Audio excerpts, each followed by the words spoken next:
Let's build a mechanical device to track the sun. We don't even need any fancy materials, so let's just dive right in. At the top of our device, we'll place a tube. The idea is that when this tube is pointing directly at the sun, its shadow will make a ring. Any other shape indicates that we're not pointing straight at the sun. Just behind this tube, I used some white cardboard to make a sort of screen for the shadow.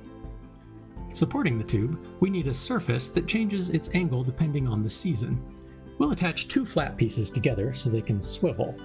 I glued some metal washers to the holes in my cardboard to protect from wear, and I glued a hanger poking out from the underside of the bottom surface. Next, we'll cut out a wheel to represent the time of year. As this wheel rotates, it will make the bottom surface swivel side to side, and it will make the top surface rise and fall in a sinusoidal manner, which is exactly what we need to account for the change in seasons. The rotational axis of the Earth has an angle of about 23.4 degrees relative to its orbital axis. This changes the angle at which the sun appears to pass through the sky by plus or minus 23.4 degrees. This is called solar declination, and it follows a sinusoidal pattern, with the highest point occurring at the summer solstice and the lowest point occurring at the winter solstice.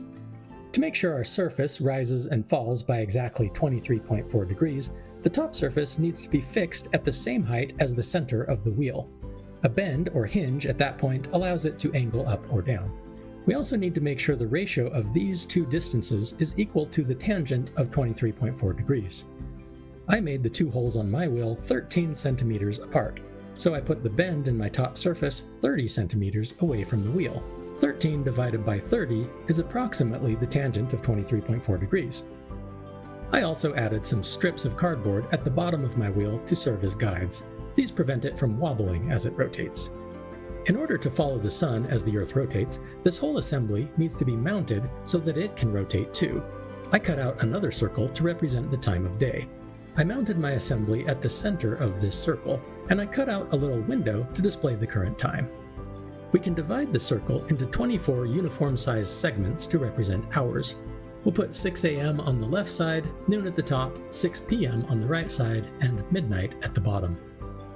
Even at nighttime, our device will still continue to point in the direction of the sun, just right through the Earth.